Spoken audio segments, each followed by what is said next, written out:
It's time for the perfect U2 cheat code. Welcome back to Cocky Gachas, and in this video, I'm going to share with you my U2 guide because although it's a bit late, right, I didn't want to make a video initially, but I realized that still a lot of people are struggling with U230 and special week 5, and especially since we are dealing with our normal timeline, which is what CN is having, which is only 2 weeks U2 instead of the full 3 weeks U2, right? Hence, you can see only left with 4 days. I really want to make full use of this time so that you guys are able to clear as much as possible, right? Especially for beginners. So in this video, I'm going to share with you first a Verton card that you really want to use. It's really a perfect cheat code, and that is the cliche photograph. So over here, it says that when you cast this realm type, right, it will grant you attack plus 30%, reality defense plus 30%, and mental defense plus 30%. However, contrary to popular belief, what it actually does is it grants you all of those stats permanently, right? So as long as you have this card, this Verton card, you are going to, from the start of the game, you're going to gain this for all of your units, and basically at the end of the turn, you're also going to gain like 2 Muxi for the character with the lowest Muxi. Hence,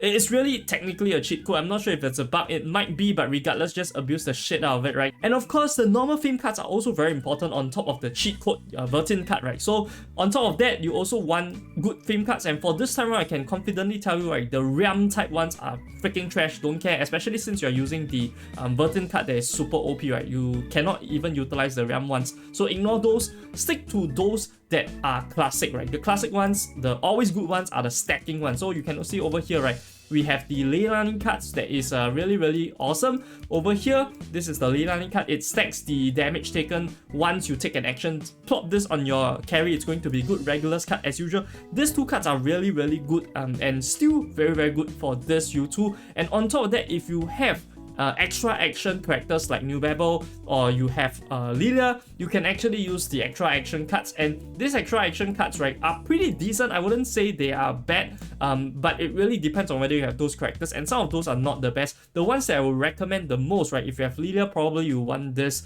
Little Reader Orange card, and for New Babel, you can go with the sustain ones. The lower investment you have, right, then the better it is for you to use this sustain 1 HP plus 30%, especially since New Babel taunts, right? So every time she taunts and she retaliates, she's going to gain HP, practically invincible, she will not die. So this is for sustained capabilities. But what I would like to use is actually using one of those that gain extra Muxi to the allies or to yourself, right? Depending on which one you want. I'm actually using the allies one. It's really sick. Once you taunt and you retaliate, you counter, right? You keep getting Muxi for all of your rest of teammates, so they'll keep casting ultimate. It is really insane. And on top of that, you want to have this card, which is the fame card that gives leftmost character damage dealt plus 4%. You can also use the one which is this one. Yeah, this one over here, leftmost gains crit rate and crit damage. In fact, I think that this might be a bit better if you're already having Leilani card on your main carry, because, right, every extra action actually counts as a normal action for this one.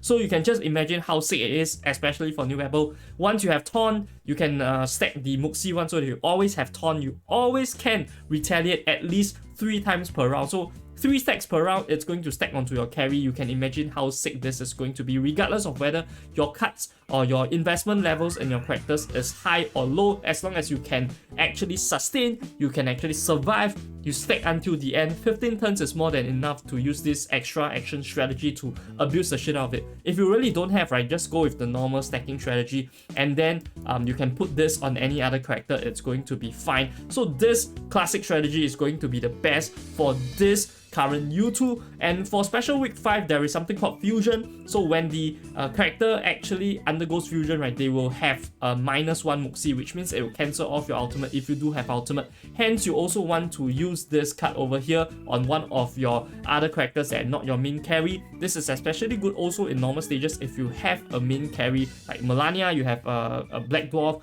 even Jessica is going to be good for this. You're just going to lose 1 Muxi on your support and then gain 1 Muxi on the leftmost character, and that is your hyper carry. In such scenarios, the fusion Muxi reduction is not going to affect you because you're going to -1/+1. You're going to have the ultimate still. So this is going to be extremely useful. These are the main cards. Honestly, the rest are just on survivability. You can go with whatever that is. I actually use this card for damage taken reduction. I do know that there are other cards as well for the for this Eternity card. You can also see you can quite all the stats down, especially for U230. You have the pollution that's going to really affect you. But if you just follow the normal strategy of having good sustain, it probably don't need to use this card. But if you have it, just use it, right? Because there's not that many good cards this round, I'm just going to be honest. So moving on. Next, I'm going to pay special focus on U230 because Special Week 5, I don't think it is that difficult as long as you put the card that I mentioned just now, the two like clear drops, which is over here, the Epiphany. So this one, once you have it, it's going to be fine. But for U230, right, a lot of people do not read, and I'm just going to break it down for you guys. You will notice that when you enter the battle, Changling is going to have a shield. And here you can see, right, if Changling has a shield, she is not going to be damaged. So if you keep plopping on the Changling, the Jessica, right, you're not going to do damage to them. Instead, what you should do from the start of the battle, just focus on the minion, kill off the minion, break off the shield, Changling will go into Daze mode. That is when you start plopping on the Changling. And then when the minions cast the ultimate again to give Changling shield, then you want to kill off the minion again to remove the shield. So no shield, attack Changling, shield, attack the minion. Okay, very simple. You don't need to read anything else. The rest is just about surviving. It's going to be all fine if you just follow these two basic principles. So with that, you have all that you need to clear U2. I wish you guys all the best in getting as much as possible from this current U2. I'm going to leave you guys with the clear footage. Enjoy!